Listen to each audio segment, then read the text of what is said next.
No.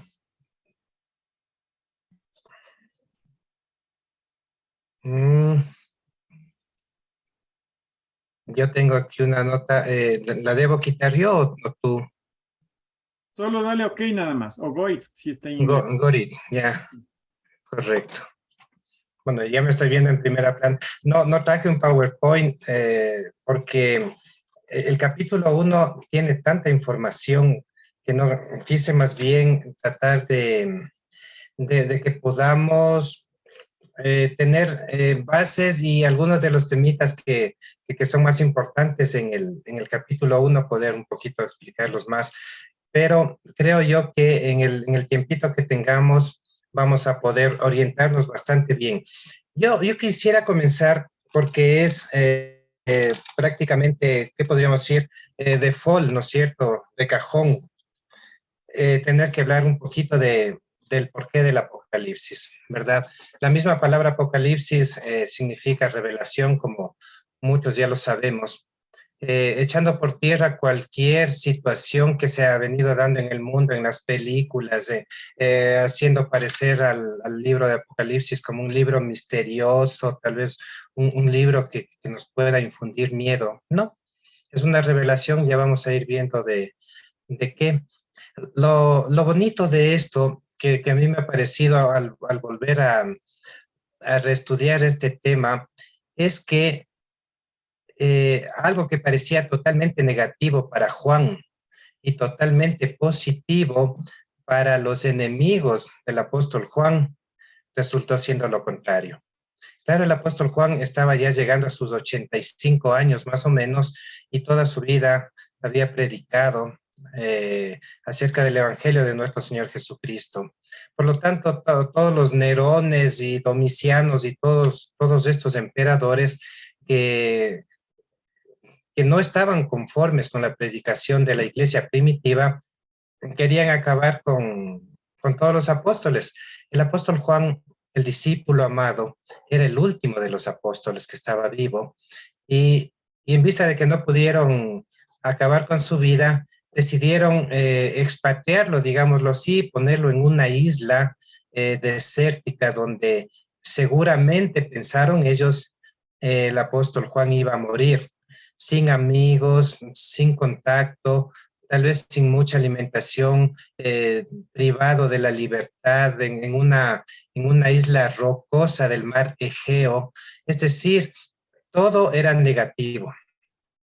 Pero qué lindo es comprender que ahí, donde parecería que Juan iba a morir abandonado, olvidado, Dios le visitó. ¿Para qué? Para darle una de las informaciones más importantes para la iglesia cristiana de todas las épocas, porque si bien es cierto que el Antiguo Testamento ya tenía esta información, no estaba tan ordenada y tan clarificada como lo está en el libro del Apocalipsis. Por lo tanto, aquí una aparente derrota, Dios la convierte en un triunfo real para su iglesia y también para el apóstol amado, el discípulo amado Juan. Vale la pena recalcar que, como dice el espíritu de profecía, todos los libros confluyen en Apocalipsis. Es decir, que usted y yo tenemos que darnos el trabajo de estudiar toda la Biblia, de conocer el Antiguo Testamento, de conocer aquellos pasajes interesantes, raros, oscuros, o como quieramos, o como querramos llamarlos, acerca del Antiguo Testamento, porque no podremos comprender el Apocalipsis sin comprender el Antiguo Testamento. Por lo tanto, el libro del Apocalipsis no es un libro particularizado, no, está dentro de las Sagradas Escrituras y por sobre todo, solo el conocimiento, especialmente del Antiguo Testamento, nos podrá ayudar a comprender en qué estaba pensando Juan, por qué lo escribió de esta manera, y al recibir las visiones que recibió y la información que recibió de parte de Dios mismo y de parte de nuestro Señor Jesucristo, por qué lo colocó con esos simbolismos, podríamos decirlo así, porque eran simbolismos que Dios mismo ya los había dejado en el Antiguo Testamento. Creo que podríamos hablar mucho, la información que tienen los libros, los tomos de los comentarios bíblicos, todo eso. Bueno, solo para la introducción podríamos usar toda una hora y quedarnos cortos. Pero es nada más importante comprender esto. El apóstol Juan aparentemente iba a ser destruido y Dios utilizó esa parte negativa aparentemente en su vida. ¿Para qué? Para darnos de los mensajes, por no decir el más importante y final, para nosotros mismos, para la iglesia de su tiempo y para la iglesia que iba a vivir hasta cuando el Señor regrese por segunda vez. Así que usted y yo saquemos ya una lección de esto, ¿verdad? No importa lo que puedan o quieran hacer con nosotros, Dios está al mando. Y cualquier situación negativa que se presente en nuestra vida a causa del Evangelio, Dios va a sacar un provecho, no solo para nosotros, sino para la predicación del Evangelio. Habiendo dicho esto, vamos a comenzar leyendo. Abramos nuestras Biblias en el libro de Apocalipsis, ¿verdad? El último libro de las Sagradas Escrituras.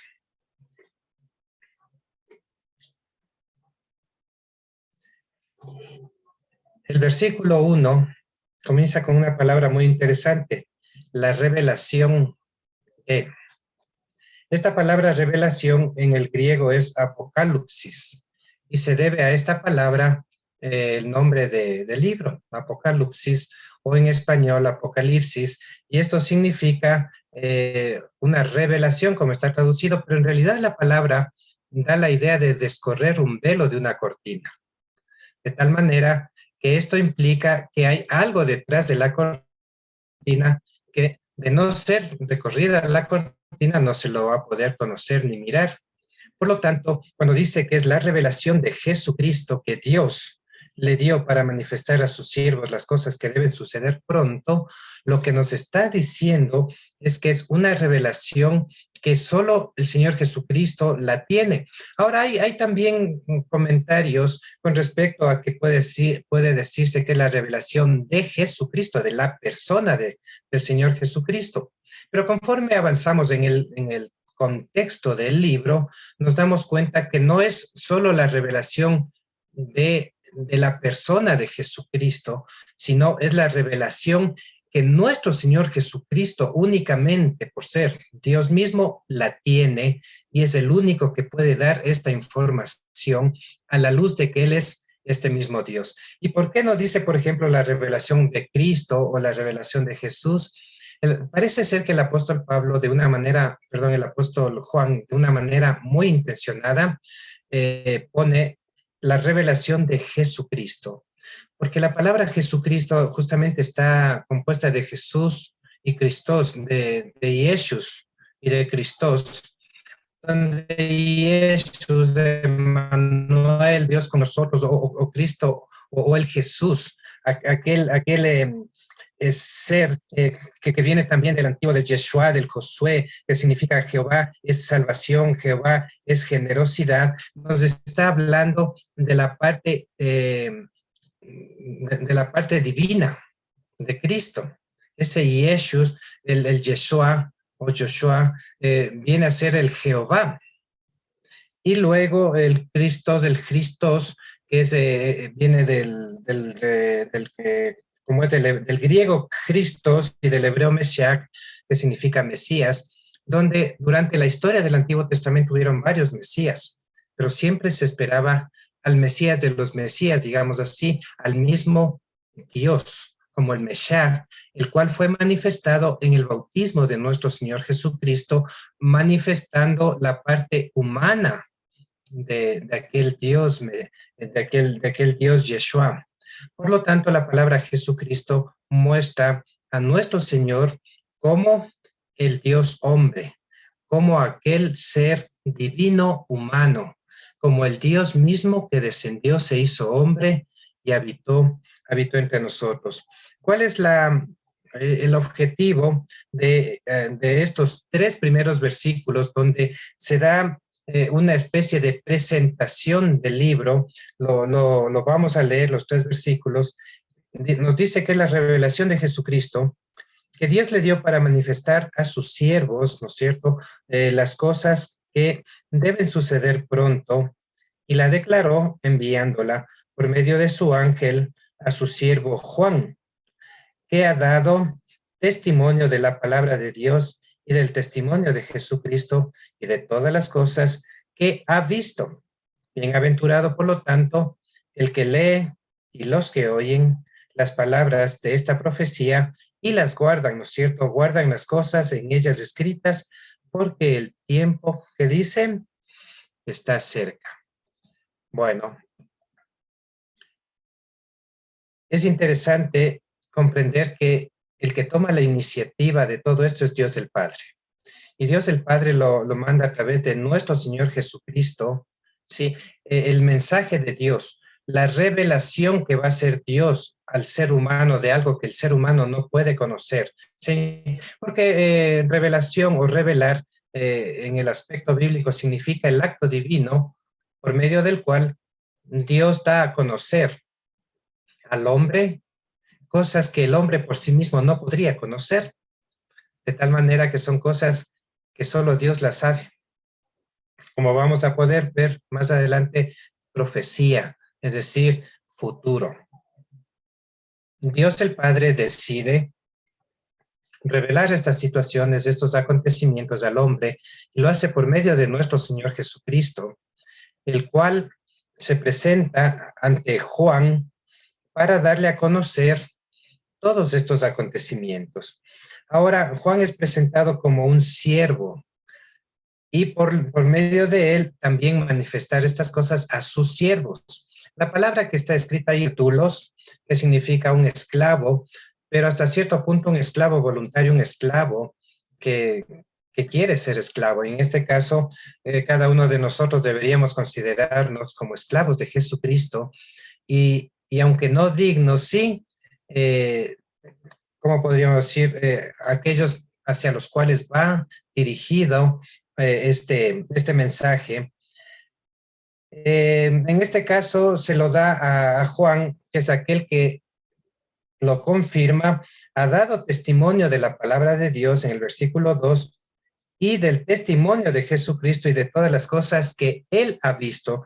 Y esto es interesante porque aunque está traducido como que él ha visto, realmente en el original griego dice que él vio. Es decir, aunque ya lo hizo en el pasado, tiene presente de una manera perfecta todos aquellos acontecimientos que aunque pasados, él los tiene en su presente y de acuerdo a esto, él lo predicó. Pero ahora se viene algo que Juan no conoce. Ahora se viene algo que Dios le va a declarar a Juan, porque él no lo puede conocer. Y termina esta introducción del libro presentando la primera de las 7 bienaventuranzas que hay en el libro de Apocalipsis. Bienaventurado el que lee. Interesantemente dice el que lee y no los que leen. Parecería ser que como más adelante se nos presenta que todo este mensaje se mande a las iglesias, el apóstol Juan está indicando que se lo haga también en las iglesias de su época al método que se usaba o con el método que se usaba en ese entonces. ¿Cómo era? Pues se reunían en una sinagoga, luego en los hogares, y había una persona que cogía la carta, el mensaje, el evangelio, lo que sea, y él leía para el resto. Es decir, había una persona encargada de llevar este mensaje, de hacerlo conocer para que otros lo escuchen. Por lo tanto, bienaventurado el que lee y por eso los que oyen. Interesante, ¿verdad? Ahora usted y yo podríamos ser el bienaventurado que lee ante varios bienaventurados también de los que oyen. En este momento yo podría decir, soy el bienaventurado que lee y ustedes los bienaventurados que oyen. Mañana cada uno de nosotros puede ser el bienaventurado que lee hacia otros bienaventurados que oyen. Por lo tanto, esto es una cadena que desde el inicio se nos presenta y Juan quiere darnos a que tengamos bien claro este asunto. No es un mensaje para enriquecerme yo solo. No es un mensaje que solo tiene que hacerme crecer a mí. es un mensaje que tiene que ser compartido, porque la bienaventuranza no se completa sin el tercer punto. Dice, los que oyen las palabras de esta profecía, claramente refiriéndose a que lo que se viene es algo que tiene que ver con la profecía. Y los que guardan las cosas en ella escritas porque el tiempo está cerca. Miren lo interesante de esto, guardan las cosas que en ellas están escritas. ¿Qué está diciendo? La bienaventuranza se completa solo cuando leo, oigo, pero también guardo. La palabra aquí, guardar, significa una obediencia habitual, no una obediencia de emociones del momento, no una obediencia, hoy me predican y qué interesante, voy a ver si lo hago y después con el tiempo me olvido. No, la palabra aquí, guardar, traducida como guardar, significa una obediencia continuada, que no deja de ser obedecida, pero lo que a mí me llama la atención es que dice, guardan las cosas en ella escritas. Por lo tanto, parece que no está solo hablando de lo que se viene, de la profecía que se viene, sino está hablando en realidad de toda la profecía ya escrita en el Antiguo Testamento, en este caso, o en lo que ya estaba escrito de las Sagradas Escrituras, tanto del Antiguo como del Nuevo Testamento. Por lo tanto, en Apocalipsis no se va a dar nada nuevo, sino que se va a organizar bien la información, porque la información del Apocalipsis es para el tiempo del fin. Sí, todas las cosas escritas en las Sagradas Escrituras son válidas para nuestra vida, pero debemos poner especial atención en lo que está escrito en el Apocalipsis. Así que usted y yo, que vivimos en este tiempo tan maravilloso y tan lleno de conflictos, porque es el tiempo del fin, que hemos podido ya mirar el pasado de las profecías, el presente de muchas de ellas, y estamos esperando el futuro de otras, tenemos una responsabilidad. Tenemos que concentrarnos en conocer estas profecías para poder enseñarlas. Ya no hace falta solo hablar de la cruz del Calvario, no solamente hablar de, no sé, de que Cristo murió y resucitó, no solamente hablar de los discípulos, del mar de Galilea, de los milagros que se hicieron. Esto es una verdad que nos enriquece para poder comprender el Apocalipsis, pero no es verdad presente. La verdad presente es la que se encuentra en el Apocalipsis para nuestros días, porque el tiempo está cerca.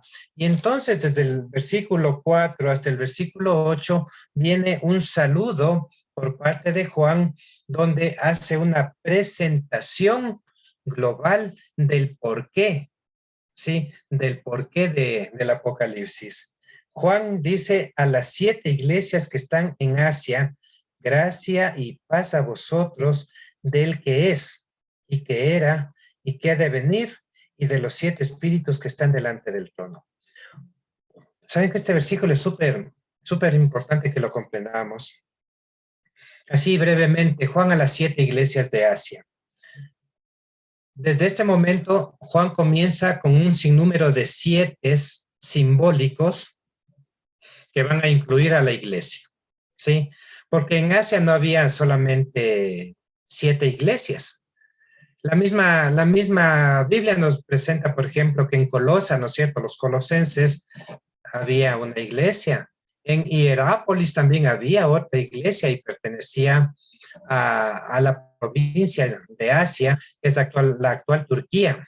Entonces, en todo ese sector habían iglesias cristianas. Sin embargo, Juan utiliza el número 7 como un simbolismo de la iglesia a la que iba dirigida. ¿Cuál? La iglesia de Dios. Este número perfecto, indicando la plenitud, estaba indicando que este mensaje va a ser dirigido a toda la iglesia, no solamente a la de su época, sino a la iglesia de todas las edades. ¿Por qué?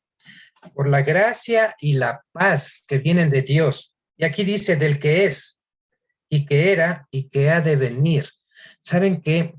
Aquí no está hablando de nuestro Señor Jesucristo, está hablando del Padre. ¿Por qué sabemos eso? del que es, la palabra del que es, está haciendo una alusión directa y está utilizando el mismo vocablo de allá de Éxodo 3, donde dice, donde Dios le dice que tiene que ir en nombre del yo soy, ¿sí? Aquel que tiene existencia propia, aquel que no tiene ni principio ni fin, aquel que no depende del tiempo para su existencia, sino que es el eterno, el Padre eterno, el gran yo soy. Y ese gran yo soy aquí se presenta como del que es, que era y que ha de venir. La palabra original de aquí, del que ha de venir, realmente no, no está bien traducido aquí. Esto es importante comprender, sino está hablando de, dando la idea de un padre que será por la eternidad, no tanto del que ha de venir, sino del que será, el que será para la eternidad, e inmediatamente habla de los 7 espíritus que están delante del trono, haciendo una alusión directa al Espíritu Santo. Ustedes más adelante van a ver en el capítulo 4, donde se habla de, de los 7 espíritus como el candelabro que están frente al trono de Dios. Así como el candelabro estaba frente a la mesa de los panes de la proposición en el santuario terrenal, así el trono de Dios está representado por la mesa y el Espíritu Santo está representado por el candelabro completo. Luego en el capítulo 5 se dice que el candelabro, todos los espíritus del candelabro fueron enviados a la tierra, es decir, haciendo una alusión directa a ¿qué? Al Pentecostés. Eso nada más como un dato. Por lo tanto, está aquí mencionado el Padre, el Espíritu Santo, y en el versículo 5 está mencionado quién.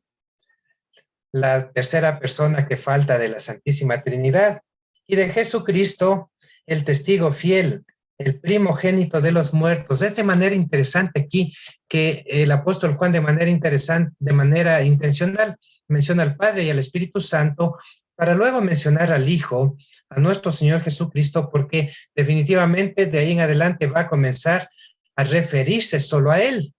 Pero cabe resaltar que aquí está presentada la Santísima Trinidad como la interesada en darnos estos datos para el tiempo del fin. Jesucristo, ¿quién es? Es el testigo fiel. ¿Por qué es el testigo fiel? Porque es el único que podía y puede y podrá darle a conocer al Padre y a Dios mismo, porque es Dios mismo, ¿sí? Entonces, Él es un testigo fiel que nunca va a dar un falso carácter de quién es Dios. Él testificó en su vida, Él testificó en su perfección y testificará por la eternidad como testigo fiel de quién es Dios. Ese es nuestro Señor Jesucristo. Él es el primogénito de los muertos. No es porque es el primer muerto. De hecho, hubieron muchos muertos antes de que nuestro Señor Jesucristo también muera. Pero aquí está la palabra primogénito, viene de un griego, el protótokos, ¿sí? Protótokos significa no primero en orden, sino primero en ser el mejor, es decir, el mejor en calidad, el mejor en su especie. Por eso Cristo a veces es llamado el primogénito, no como que es el primer hijo, sino el mejor. El protótokos que está aquí escrito significa y se traduce como primogénito, pero no en el sentido de ser el primero, sino de ser el mejor. Y les pongo un ejemplo, David.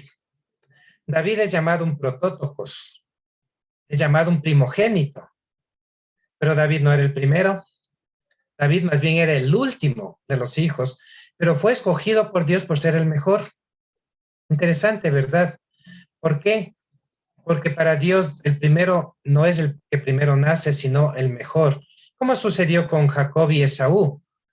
Jacob era el segundo y sin embargo fue escogido como el primogénito, y podríamos tal vez ver algunos otros ejemplos más. Aquí Cristo es presentado como el mejor de los muertos, es decir, el muerto por excelencia, el muerto que trajo vida, el muerto que trajo salvación. No hay otro muerto como Él, porque también Él es el soberano de los reyes de la tierra. Qué interesante, ¿verdad? El Rey de Reyes, Señor de Señores, el que nos amó. ¿Por qué nos amó? Porque es el testigo fiel. ¿Cómo nos lavó? con su muerte y nos lavó de nuestros pecados con su sangre. Qué interesante, miren, el apóstol Juan está utilizando una cosa muy simpática que lo utilizaban en la poesía de su época. Comienza a dar una relación, por ejemplo, el que nos amó con Jesucristo, el testigo fiel, que nos lavó de nuestros pecados, ¿con quién? Con el primogénito de los muertos, porque nos lavó mediante su muerte, y que nos hizo reyes y sacerdotes para Dios. ¿Por qué? Porque Él es el soberano de los reyes de la tierra. Estos paralelismos nos ponen a nosotros en una particularidad muy linda, que todo lo que Cristo es, nos está transfiriendo a nosotros su iglesia. Que todo lo que Cristo es, el Padre lo acepta transferir a nosotros también. Por lo tanto, no somos ya más nosotros, somos Cristo mismo. Y por eso el Padre, en la justificación por la fe, nos ve a nosotros, y el Hijo, mediante el Espíritu Santo, se encarga de que nosotros reflejemos plenamente el carácter del Hijo. Por lo tanto, este asunto no es solamente que estamos viendo un asunto técnico de carácter, sino un asunto real. El momento que Dios nos perdona, nos hace príncipes para sí, ese perdón se vuelve real y debe mirarse en nuestras vidas, en nuestra santificación. Continuemos, versículo 7, y aquí dentro de este saludo nos presenta el objetivo principal de este libro. He aquí que viene con las nubes. ¿Y de quién está hablando? Por supuesto de Cristo, ¿verdad? Porque ahora sí está refiriéndose específicamente a nuestro Señor Jesucristo. He aquí que viene con las nubes, todo ojo lo verá. Y los que le traspasaron, y todos los linajes de la tierra harán lamentación por él. Sí, amén, así sea, dice. No pudo aguantarse la emoción el apóstol Juan de decir, sí, que así sea. Que venga. Pero miren, nos da un dato súper interesante que muchos de nosotros ya los conocemos, ¿verdad? Nos está hablando aquí de la resurrección especial. Nos está hablando de varios tópicos que no podemos estudiarlos lastimosamente por el tiempo, pero aquí viene con las nubes. ¿Cómo se fue nuestro Señor? Se fue con las nubes, una nube de ángeles. Pues así regresará. Está confirmándose la forma presencial, la forma visible de la venida del retorno de nuestro Señor Jesucristo, como las Sagradas Escrituras lo enseñan. Y hay algo más interesante, y todo ojo lo verá. No está hablando de un ojo espiritual, como muchas denominaciones dicen que este es un ojo espiritual, y para colmo el ojo espiritual solo es de parte de los salvos. Entonces este versículo contradice totalmente lo que ellos dicen. No, aquí está hablando del ojo real. Así como nuestro Señor Jesucristo dijo que su venida será como el relámpago, ¿no es cierto? Que se muestra desde el oriente hasta el occidente. Un relámpago no puede dejar de ser visto. Lo interesante de este versículo viene cuando el apóstol Juan aclara y dice, y los que le traspasaron. Saben que aquí el apóstol Juan usa una palabra muy interesante, única en este Apocalipsis y única en el Evangelio de Juan, en el Evangelio según San Juan. Y aunque está traducida como le traspasaron, realmente se está refiriendo a una espada que tiene una espada con la cual le traspasaron a Cristo cuando estaba crucificado.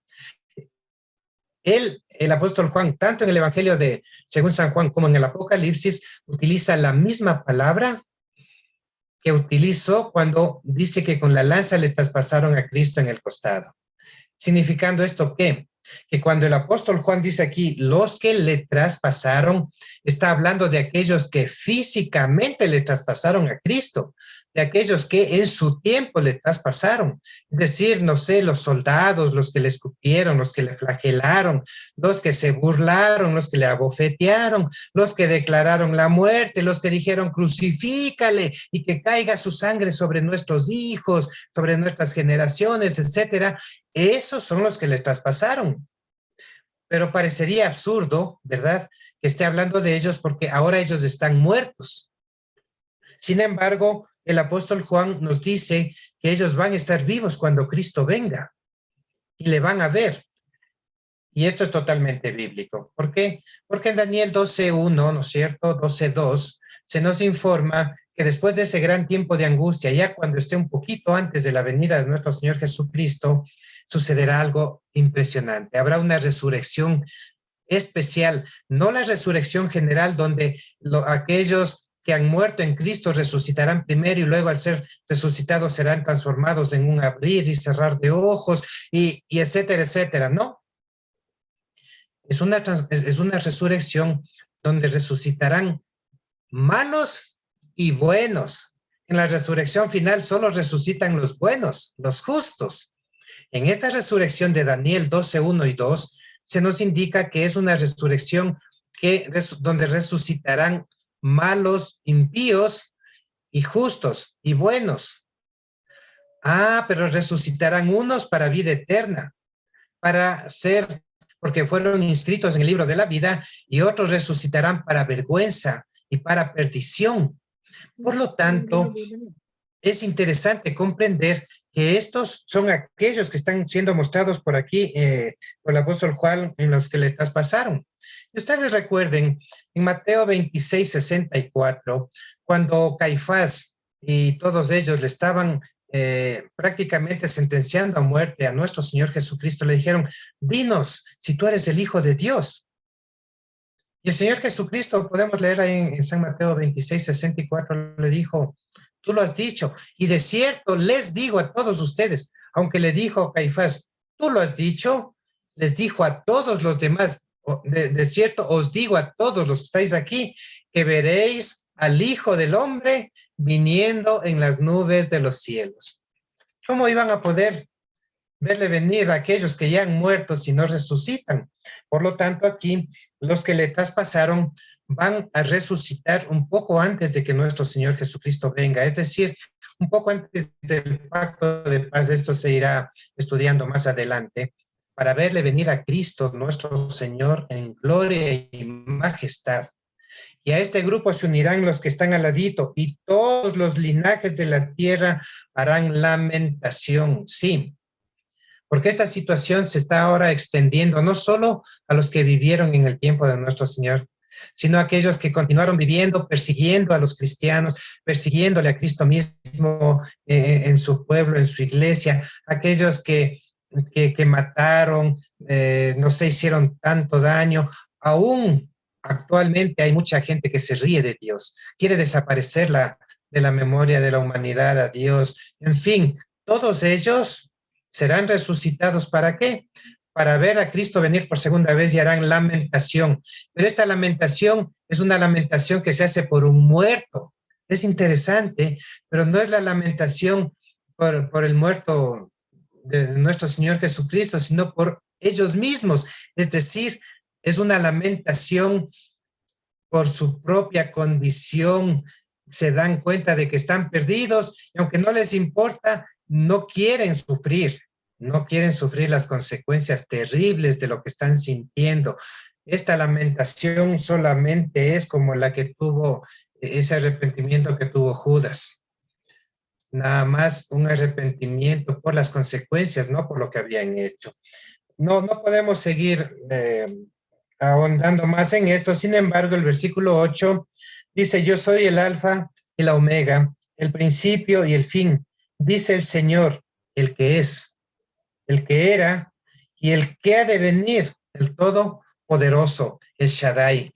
Miren qué lindo esto también, porque ahora sí está hablando de nuestro Señor Jesucristo, y nuestro Señor Jesucristo está poniéndose también el mismo título que se le puso al Padre anteriormente, junto con el Espíritu Santo. ¿Por qué? Porque Juan quiere recalcar que Cristo es Dios. Y por eso en el Evangelio según San Juan comienza diciendo, en el principio era el verbo era con Dios y el verbo era Dios.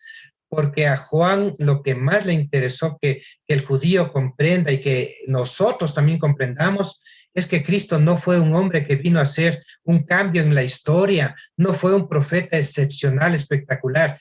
fue y es Dios mismo. Ahora sí vamos a ir un poquito más rápido en los versículos que se vienen, porque nos dice: yo, Juan, vuestro hermano y copartícipe vuestro en las tribulaciones, en el reino y en la paciencia de Jesucristo, estaba en la isla llamada Patmos por causa de la palabra de Dios y el testimonio de Jesucristo. Oh, interesante. Aquí Juan nos dice que había un solo motivo por el cual él estaba en Patmos. ¿Cuál es? El Evangelio. Porque él estaba predicando el Evangelio y no podían acabar con él, fue a parar en Patmos. Y estando ahí, habiendo sido copartícipe de la tribulación, ¿no es cierto?, con paciencia y todo, fue a parar en la isla de Patmos a causa de ¿qué? De la paciencia de Jesucristo. Por causa de la palabra y del testimonio de Jesucristo. No buscó el estar ahí en una situación negativa, sino que fue consecuencia. Pero lo interesante de todo esto es que él, a pesar de estar en estas circunstancias, mantenía una situación muy interesante que está en el versículo 10 y que muchas veces es mal entendido. Yo estaba en el Espíritu en el día del Señor y oí detrás de mí una gran voz como una trompeta. ¡Wow! Yo estaba en el Espíritu en el día del Señor. ¿Cuál es el día del Señor? Aquí yo he encontrado que la gente se ha dado gusto con respecto a esto. El día del Señor puede ser el sábado, otros dicen que puede ser el domingo, y otros dicen que el día del Señor también puede ser el gran día de Jehová, el último día, es decir, cuando Cristo venga por segunda vez. Es el contexto el que nos ayudará a comprender de qué día el Señor habla. Primero, dice que estaba en el Espíritu, es decir, él sintió de repente que al estar en esta comunión que él solía estar los sábados, se sintió arrobado de una manera especial en su espíritu. Y voy a explicar esto. A la luz del contexto histórico y todo lo que nosotros podemos comprender aquí, debemos comprender primero que Juan era judío. Y el día que guardaba Juan era el día de reposo, el sábado. En todo el contexto histórico que él comienza a presentarnos en el Apocalipsis, él utiliza el Antiguo Testamento, por lo cual el Antiguo Testamento corrobora que el día de reposo es el día sábado.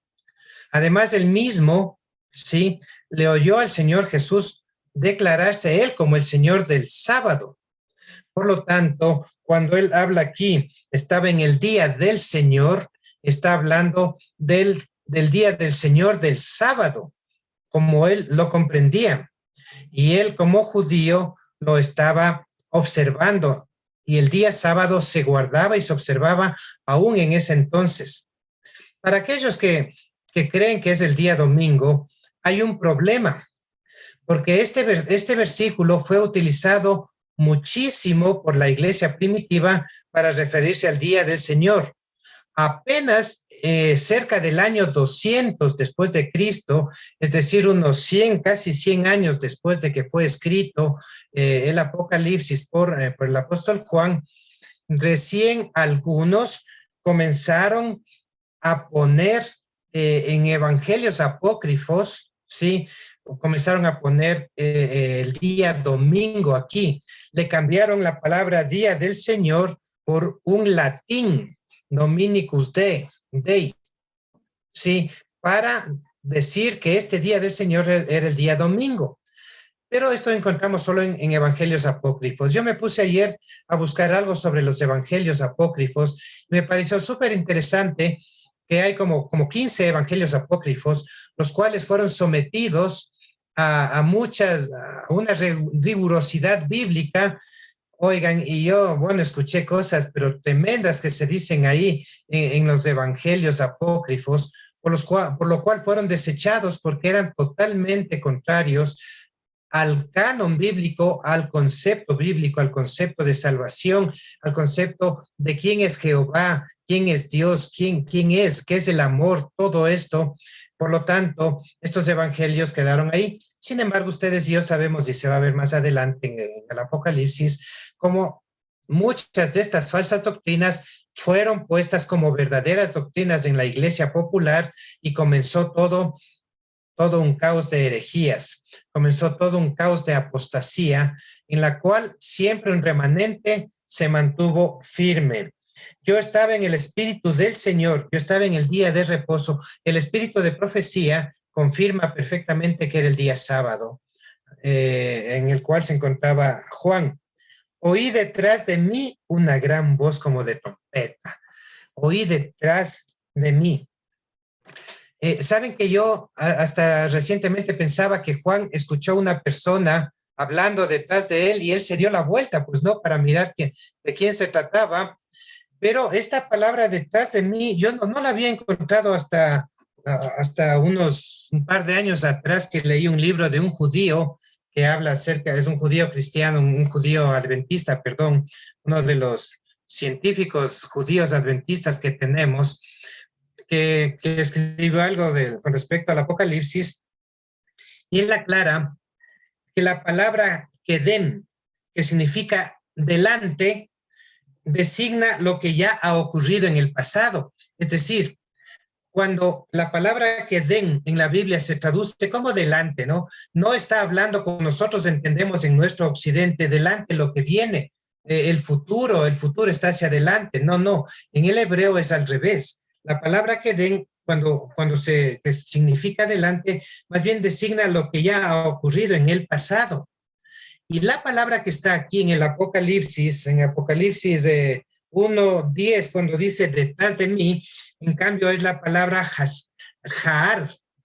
La palabra jaar se traduce como detrás, como está traducido aquí, pero realmente en el idioma original indica lo que viene después, lo que viene en el futuro.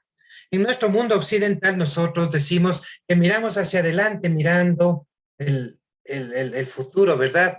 Y cuando miramos detrás, vemos el pasado, vemos lo que ha ido quedando detrás. Pues no, aquí debemos comprender, y yo digo, ¿por qué recalco este asunto? Porque es una muestra más de que el apóstol Juan lo que está queriendo aquí decirnos es que cuando él oyó detrás la voz que le hablaba, una voz potente, esa voz le estaba hablando de algo futuro. No le estaba hablando de algo pasado. El Antiguo Testamento él ya lo conocía. Lo que estaba esa voz hablándole, le estaba mostrando futuro, profecía que se viene. Yo estaba en el Espíritu. ¿Y qué decía esta voz? Yo soy el Alfa y el Omega, el primero y el último. Sabemos esto, ¿verdad? El Alfa y el Omega es como decir, soy de la A a la Z, es decir, completo, todo, porque es todo el alfabeto griego. El primero y el último, este primero que no tiene principio y este último que no tiene fin, es decir, es el infinito, está hablando Cristo mismo, y escribe en un libro lo que ves. Claro, comprendemos que la palabra libro aquí significa en un papiro, en un pergamino. Escribe en un pergamino lo que ves. Y la palabra que está aquí traducida como lo que ves no está solamente presintiendo o presuponiendo, no, está viendo, está mirando en vivo y en directo, está mirando con sus ojos, a pesar de que está en el espíritu, es decir, está recibiendo una aparente visión, no está en una visión nomás, está en algo tan real como que él puede tocar. Esta palabra ves indica justamente en el original que no es un sueño, no es una película, está mirando, pero está siendo capacitado en el espíritu para poder mirar. Caso contrario, no podría mirar como un ser humano. Y a pesar de la capacitación que está recibiendo, ya vamos a ver lo que pasa con el pobre Juan. Dice, ¿no es cierto? Escribe en un libro lo que ves, envíalo a las 7 iglesias que están en Asia.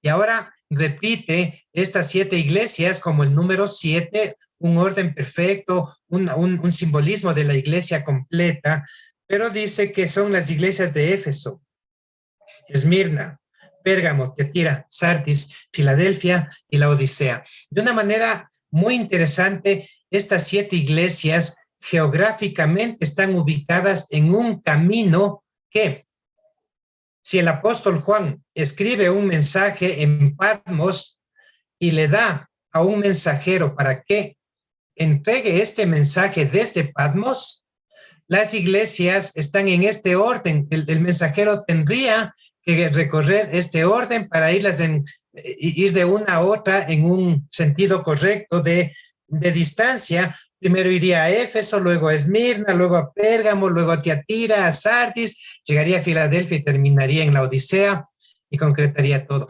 indicando un avance en distancia, yo digo, indicando un avance en la historia. Ustedes van a ver, Dios mediante, la siguiente semana en el capítulo 2, cómo cada una de estas iglesias está representando una época histórica en la historia de la iglesia hasta cuando Cristo venga por segunda vez. Y entonces oyó esa voz, y en el versículo 12 dice, y me volví para ver la voz que hablaba conmigo. A ver, uno puede ver la voz. No puede ver una voz, puede ver un ser, ¿verdad? Esto nos indica que él comprendía perfectamente que era un ser el que le estaba hablando y él no lo había visto, pero comprendía perfectamente lo que le estaba diciendo y no era un ser de un sueño, no era un ser metafórico, era alguien que estaba ahí parado y él se estaba volviendo a ver no la voz, sino quien emitía la voz, ¿verdad? Y dice que vuelto vi 7 candeleros de oro. Esto también es importante que nosotros aclaremos. La palabra candeleros no es la palabra que se traduce como candelabro. Aquí está, es el griego lugnia. Y lugnia realmente es un portalámparas. Es una especie de, ¿cómo podría decirles? Como un palito, ¿sí? Una base pero alargada, en cuyo extremo superior contiene una base sobre la cual se colocaba la lámpara. ¿Qué tipo de lámpara? Como las que usaban las 10 vírgenes. Una lamparita así donde en su interior tenía aceite, por la parte de arriba tenía un pico por donde se metía una mecha. Y esa mecha al humedecerse del aceite, se empapaba del aceite y entonces era prendida. No, aquí cuando dice vi 7 candeleros de oro, no está viendo 7 candelabros. No, el candelabro tenía 7 brazos, pero estas son lámparas individuales, pero en 7. Y por algo dice que, y en medio de los 7 candeleros, a uno semejante a hijo de hombre. Sí podemos ya visualizar, porque si fuera un candelabro, no podría caminar por medio de un candelabro, pues no es cierto. Pero si son 7 lámparas que están colocadas de una manera especial, y yo entiendo que, como más adelante dice, cada candelabro representaba a cada iglesia, por lo tanto, el que Cristo o el que como hijo de hombre esté caminando por medio de ellos significa una cercanía. Y miren qué interesante, a pesar de que Juan comienza declarando que ve a uno semejante al hijo del hombre, ¿quién era para él al hijo del hombre? ¿Quién era para Juan el hijo del hombre? Pues nuestro Señor Jesucristo. Es decir, que Juan le reconoció. Juan reconoció que era su maestro, que era aquel que ya por más de 50 años, tal vez un poco más, no había visto. ¿Sí me están escuchando bien? Porque me salió una nota de que algo me está fallando aquí en el internet. ¿Sí me escuchan bien? Perfecto. Gracias, Dieguito, Ninfita.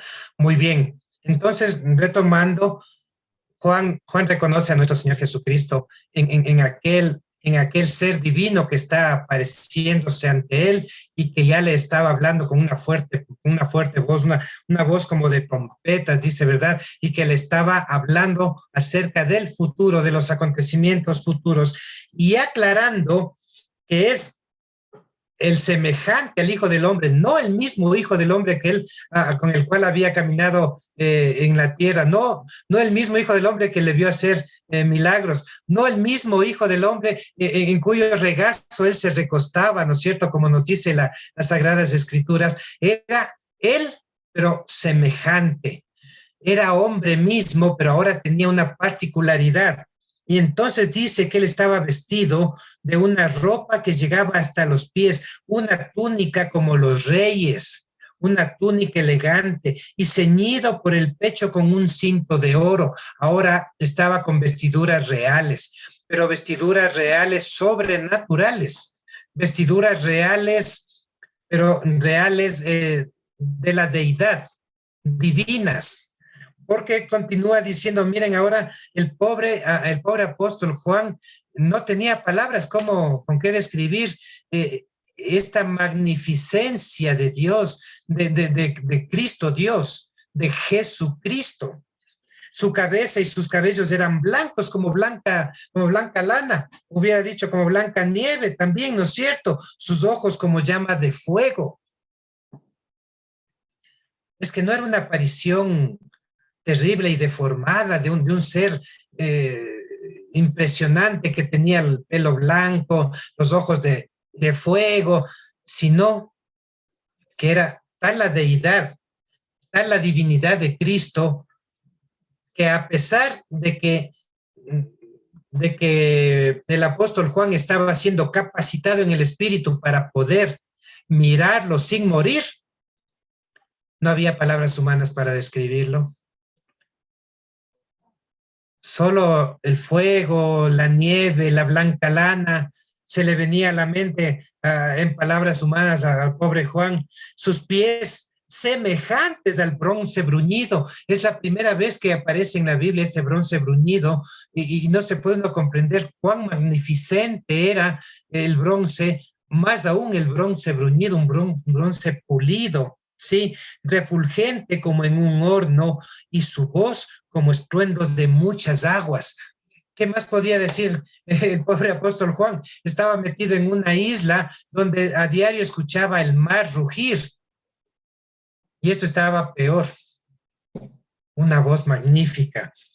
Tenía en su diestra 7 estrellas. De su boca salía una espada aguda de 2 filos. Interesante es esto. En la diestra las estrellas, luego aclara qué es, pero llama la atención que de su boca salía una espada de doble filo. La palabra salía no significa que salía nada más, sino que salía y seguía saliendo. Es decir, al apóstol Juan le miró y él vio esa capacidad vocal de Dios, de Cristo mismo, al estar hablándole acerca del futuro y hablaba de la palabra. Si nosotros vamos al Antiguo Testamento, en el Antiguo Testamento tenemos muchas muchas y en el Nuevo Testamento también un par de ellas, con respecto a la palabra de Dios, a la palabra escrita, refiriéndose como una espada de doble filo, ¿no es cierto?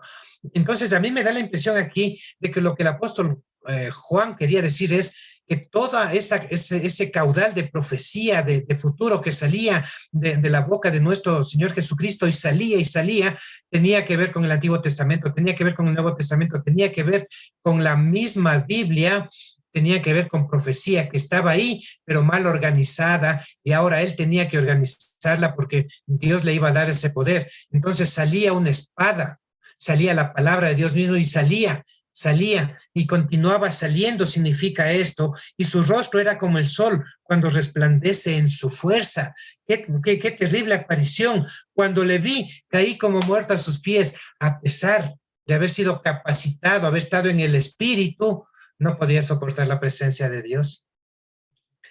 Sin embargo, aunque Cristo veló su divinidad, se veló como Dios y se presentó como hijo de hombre o semejante a hijo de hombre, velando en lo posible su divinidad, velando en lo posible el Dios que es. Sin embargo, el pobre Juan cayó como muerto y él puso en el versículo 17, no, y él, nuestro Señor Jesucristo, puso su diestra sobre mí, la diestra esa, no, la diestra, con mi diestra te fortaleceré, con mi diestra te haré fuerte, te haré caminar. Esa diestra puso, dice, sobre mí diciéndome, no temas, yo soy el primero y el último. Y ahí, claro, terminó de comprender Juan que era su maestro amado, ¿verdad? Porque solo le había oído decir que era el primero y el último. Le había oído decir que es el alfa y el omega. Ahora no solo le estaba mirando, sino que estaba sintiendo su mano sobre sí, fortaleciéndole y diciéndole, yo soy el primero y el último, el que vivo y estuve muerto. ¿Qué más? Pues, ¿no es cierto? Nuestro Señor Jesucristo, el que vivo, estuve muerto, más he aquí que vivo por los siglos de los siglos, amén, porque es Dios mismo y tengo las llaves de la muerte y del Hades. ¿Por qué? Porque estuve en la muerte, estuve en el Hades y cogí las llaves. ¿Para qué? Para vida eterna. La muerte y el Hades son símbolo de la muerte. Pues bien, el misterio, a ver, escribe, versículo 19, ya vamos terminando. Escribe las cosas que has visto y las que son y las que han de ser después de estas, mis hermanos. El pasado estaba en el Antiguo Testamento. El presente estaba él viviendo persecuciones y cosas muy duras, pero había algo que no podía comprender Juan, lo que se venía. Y Cristo le estaba hablando de futuro. Cristo le estaba hablando de profecía. Por eso le dice, escribe las cosas que han de ser después de estas. El misterio de las 7 estrellas que has visto en mi diestra y de los 7 candeleros de oro son el misterio. En la Biblia la palabra misterio no es algo que está oculto. El misterio es algo que está por ser revelado. He aquí os digo un misterio, dijo el apóstol Pablo. No todos dormiremos, pero sí todos seremos transformados en un abrir y cerrar de ojos. Misterio. Misterio no es algo que no se conoce. Un misterio es algo que está en la Biblia y que puede darse a conocer. Y este misterio de las 7 estrellas y de los candeleros, ¿qué es? Y aquí Cristo le da a conocer el misterio. O sea, ya no es un misterio, ya lo sabemos. Las 7 estrellas son los ángeles.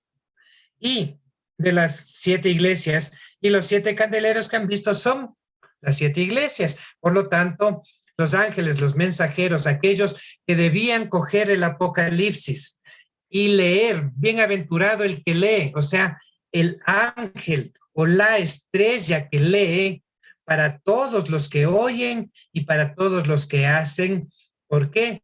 Porque Cristo está en medio de ellos, porque cada candelero es una iglesia, cada ángel es el pastor, digamos, de esa iglesia al cual se le ha encargado el mensaje de Cristo, pero lo más importante, Cristo está en medio de ellos. Mis queridos hermanos, la iglesia adventista tiene un privilegio. Nosotros como adventistas tenemos un privilegio, que la historia que cuentan los 7 candeleros está por terminar. Y para nosotros, en el Apocalipsis, ya hay una historia pasada, una historia que la podemos mirar en los libros de historia. Tenemos una historia que la estamos viviendo. O sea, una profecía que está presente, que la estamos viviendo en todo lo que está haciendo el papado, los Estados Unidos, las pandemias y todo esto. Y tenemos el privilegio de, en base a todo eso, que ya lo vemos y lo conocemos, vamos a poder mirar el futuro, el poquito futuro que nos queda. Pero seremos solo bienaventurados si es que leemos, oímos y por sobre todo hacemos, es decir, cumplimos, realizamos, ejecutamos fiel y continuadamente la voluntad de Dios escrita en toda la Biblia, pero dejada para que la comprendamos a la luz de estos sucesos finales. Muchas gracias por su atención. Espero no haberles cansado y espero haber podido dejar de alguna manera rápida, clara, el esbozo de este primer capítulo. Lo que se viene es muy lindo. No no se pierdan de este estudio, mis queridos hermanos. Muchas gracias por su atención. Una linda noche. Muchas gracias, mi querido Mar. No sé si tal vez nos tenemos unos 5 minutitos para tal vez alguna pregunta que quieran hacer o alguna situación de lo que Omar ha expuesto en esta noche, porque dado que esto es un estudio, ¿no? Entonces, Omar realmente nos ha tratado en el tiempo que tenemos, pues como él mismo dijo al inicio, o sea, este capítulo 1 podríamos extendernos horas de horas realmente, ¿no? Pero se ha hecho un esbozo y muy acertado. Entonces, no sé si tal vez alguien tiene alguna pregunta que hacerlo. Ahorita tenemos unos minutos. Por favor, yo Sí, tengo mi una hermano pregunta. Joselito, buenas noches. Eh, a ver, Aide luego y luego, hermano Fabiencito, por favor. Aide, ten la onda. Buenas noches con todos.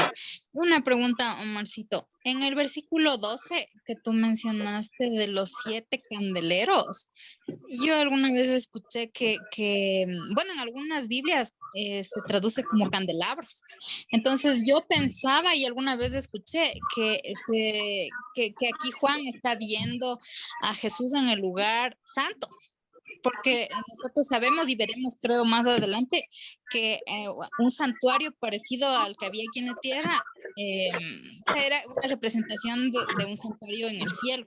Entonces, alguna vez yo le escuché decir que estos candelabros nos están indicando que aquí Juan le está viendo a Jesús en el lugar santo, pero ahora te escucho y entonces o sea, yo te entendí que estos candeleros no tienen nada que ver con el candelabro de 7 brazos del santuario. Correcto, Edicita, qué gusto poder saludarte. Mira, sí, y de lo que, sin querer adelantarme, mira, para mí la pandemia fue una bendición porque no tienen idea cuánto tiempo me dio para poder seguir estudiando estas cosas, escuchar nuevas interpretaciones y cosas así. En el capítulo 4 es donde recién el apóstol Juan va a poder entrar al lugar santo. Sí, aquí está recibiéndole y recibiendo de Cristo en la misma isla de Patmos.